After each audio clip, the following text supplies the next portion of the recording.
Service 126. Welcome to another episode of Lindsay's Library.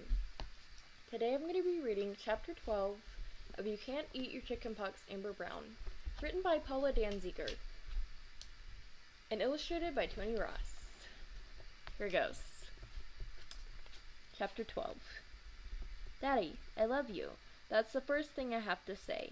I love you too. My father has his arms around me. I've missed you so much, Amber.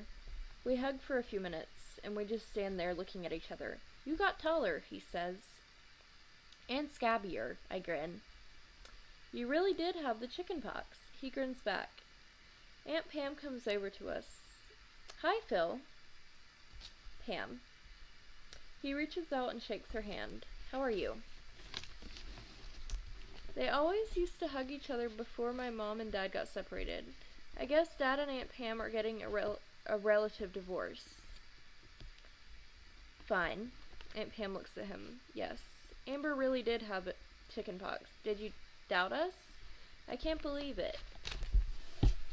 And there's Amber hugging her dad.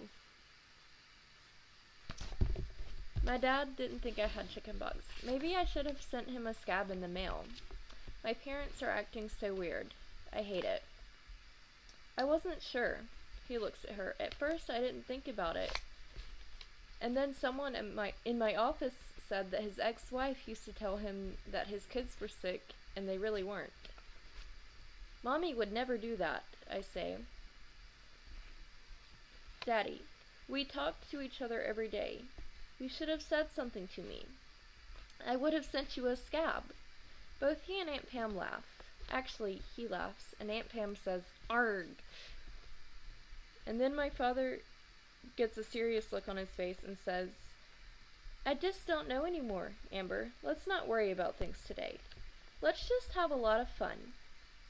Well, I, Amber Brown, know, and I need to let him know what I feel. Putting my hands on my hips, I say, Aunt Pam doesn't lie. Mom doesn't lie, and you don't either, right? He nods. And you're not going to take me away to live in France, are you? I stare straight into his eyes. Right? He looks shocked. Then he looks angry. No, I'm not. You weren't sure that I really had the chickenpox. I can't decide if I want to yell or cry. So none of my relatives believes each other. Phil. Aunt Pam speaks softly.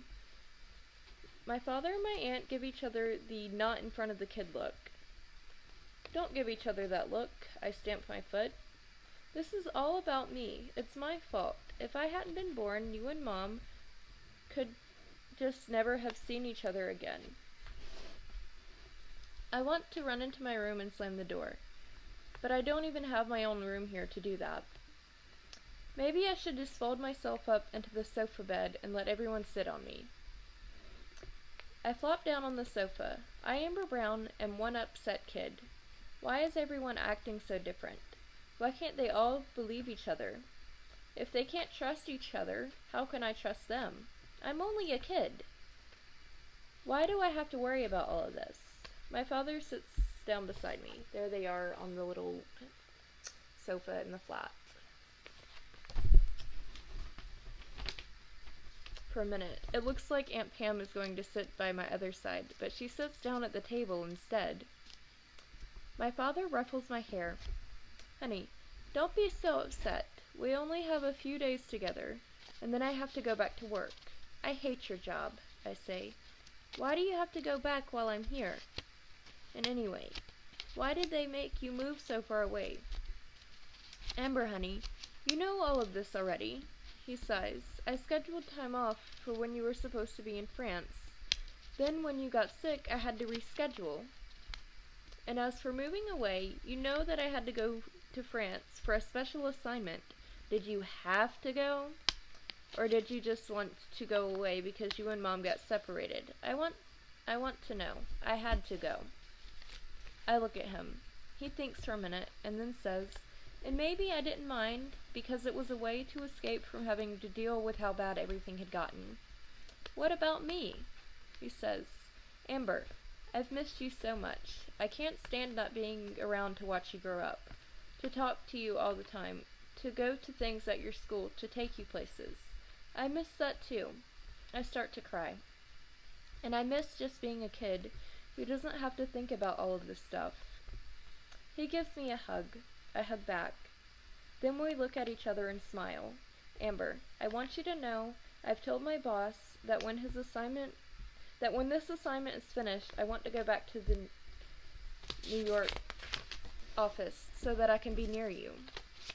I clap my hands. Oh, Phil, will they let you? Aunt Pam asks. He sighs. I hope so, and if not, I'll find another job back there. And you and Mommy will try to get back together?